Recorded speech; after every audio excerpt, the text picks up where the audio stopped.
Hi, my name is Karl. I'm the founder and executive director of GallantFew. There's a lot of attention right now on the Nomadic Veterans, and that may have driven some of you to come to our site for the first time. And I thought it was important for you to hear from me what GallantFew is, why it exists, and what it is that we do for veterans. First off, my own transition story, a little rocky. I left active duty a year after Desert Storm. I was an officer in the 1st Ranger Battalion, and we had a helicopter crash that killed 12 out of 13 on board. And several of those that were on that helicopter were very good friends of mine, very close to them. And that loss devastated me personally. It made me look at where I was in my military career, and I decided to focus on my family. I had 2 young daughters at that time, and I wanted them to get to know their grandparents and their great-grandparents.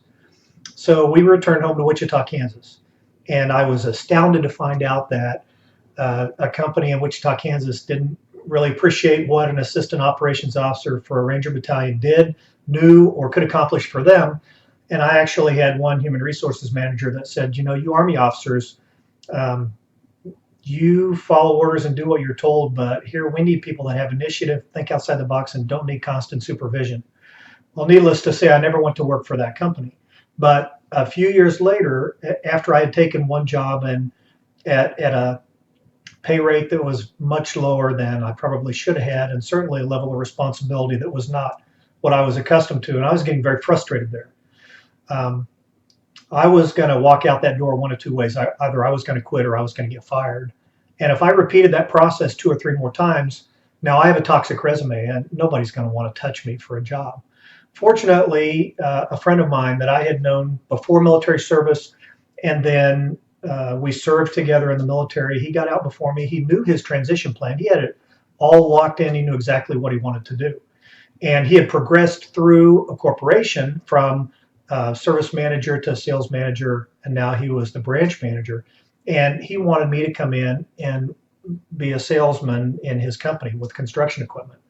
I knew nothing about sales. I knew nothing about construction equipment. I'll never forget, he said, I know what you do know. You know how to learn, because that's something that you're taught when you're in the military. So I gave it a shot, and I had a great almost 15 years career in construction equipment, selling construction equipment, managing construction equipment. That's a great industry, and I had a blast. And I learned an awful lot from that man. And he ended up helping me ultimately found GallantFew many years later.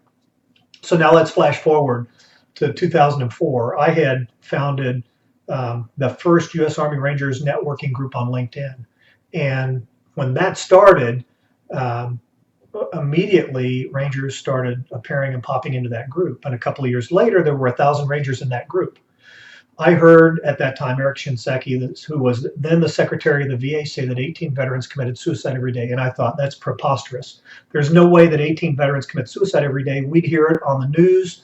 It would be front page headlines all the time. So I started digging into it because I wanted to verify if that was reality. I wanted to disprove that. And what I found was that that was real.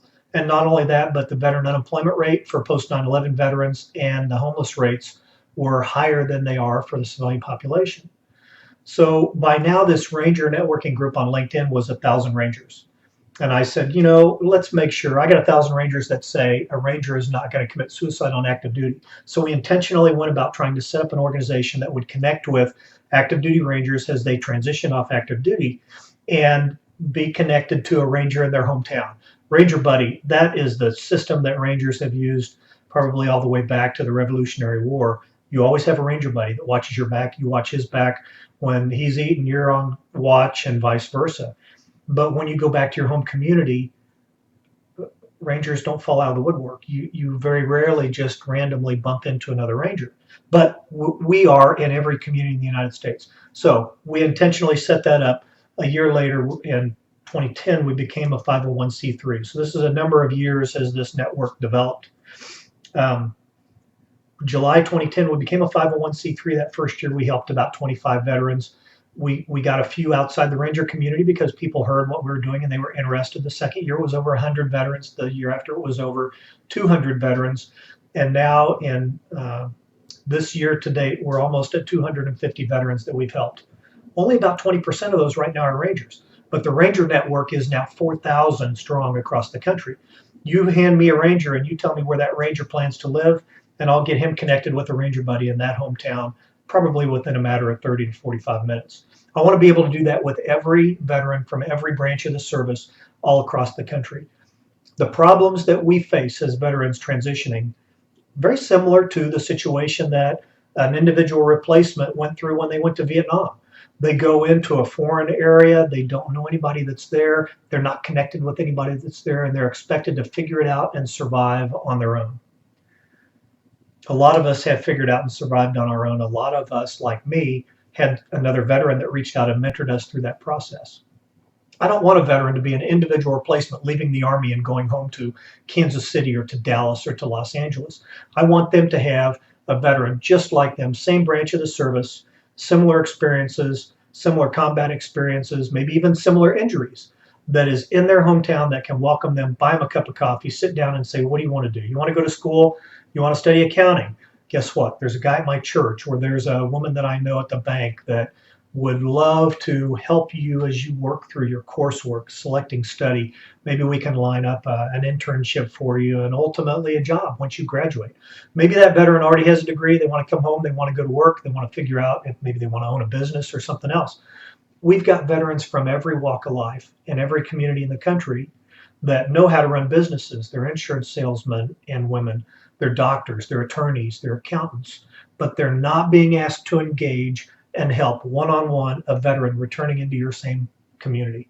So see, one-on-one veteran mentoring, that's the number one thing that GallantFew is about and what we want to be able to build.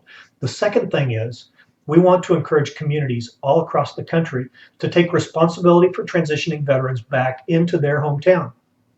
We say, oh, the government's got it handled. They've got their transition assistance program. They've got their ACAP program. They'll put that veteran through a 2-week little reverse boot camp, civilian charm school, and then we'll send them home and they'll be good to go. That's not the way that it works. That veteran, as they go through that transition process, they are absolutely tied up with clearing out of the military. How are they going to move their stuff? What is their spouse going to do for a job? We got to get the kids out of school. You think about all the things that happen when you're moving, and now let's throw 8 hours a day of classes in on you at the exact same time. Needless to say, that soldier is not very focused on what they're getting in that transition assistance program. And further, those transition assistance programs, they're taught at places that soldiers are leaving from. Every community that they are returning to have similar transition programs. Why can't those soldiers, instead of going through a little transition assistance briefing and then going out as an individual replacement home, how about when they come back into their new community, that they go through a transition program there, and that we can pull in chambers of commerce and Rotary clubs and church groups and you name it, whatever is active in that community, they can come together, they can work with the local VA, and they can welcome those veterans back. They can get them a one-on-one mentor that they can talk to the same language because they served in the same branch of the military. They have the same qualifications. If it's a ranger, mentor a ranger. If it's an Air Force mechanic, mentor an Air Force mechanic. If it's a Marine combat photographer, let's find a Marine combat photographer to connect with them, because having that shared experience takes away all the trash of getting to know and understand and trust that other person. And when you know and trust that other person, you will open up to them. You'll talk about things that may be weighing on your heart or on your mind that happened when you were on active duty. You can't talk about those things with your folks. You can't talk about it with your spouse or your significant other. You can't talk about it with your coworkers. And time again, we've proven that veterans don't want to talk about that with most of the counselors at the VA. The VA system is too overcrowded. It's too overwhelmed right now, and there's a lot of bad things that they are working through. There are good people that work at the VA, and I've had tremendous and very good care from folks at the VA, but getting in through that gate and getting to see them, that can be a game changer right there. When a veteran leaves active duty with no known complications or health issues, but they have them and didn't report them or didn't document them, it can be 2, 3, 4 years before that veteran finally makes it through to where they're accepted by the VA, compensated for their injuries, and receiving the kind of health care that they need to have. We can head that off. We can head that off in individual communities, and we can head that off with one-on-one veteran mentors. So the guys that are out there right now, the Nomadic Veterans, they're driving attention to this. And I hope that you'll check us out further. Our website's not the best right now. We're working on trying to piece that together. I, as the executive director, am the only paid staff. I did this full-time for 2 years for free, and then the board decided to start paying me. I report to the board of directors. It's 9 outstanding individuals, most of whom are veterans, not all of which, because we've got some business guys on there too. And they direct, and I am accountable to them for everything that this organization does. We're continuing to grow. We're continuing to help more and more veterans. We need your support to make that happen. And the number one thing we need is communities to get involved. And as an outcome of that, mentors in that community being ready to mentor veterans when they return home. I sure thank you for your time. I hope you follow the Nomadic Veterans, have some fun with them, send them some messages, encourage other people to find out too. Spread this far and wide because it's not a secret. I don't have a patent on it. I would love the day to come that GallantFew does not need to exist because communities are taking that responsibility and they're making it happen on their own. Until then, we're going to challenge and we're going to motivate and we're going to find mentors to help veterans. So thank you very much. And the motto of my regiment, Rangers lead the way.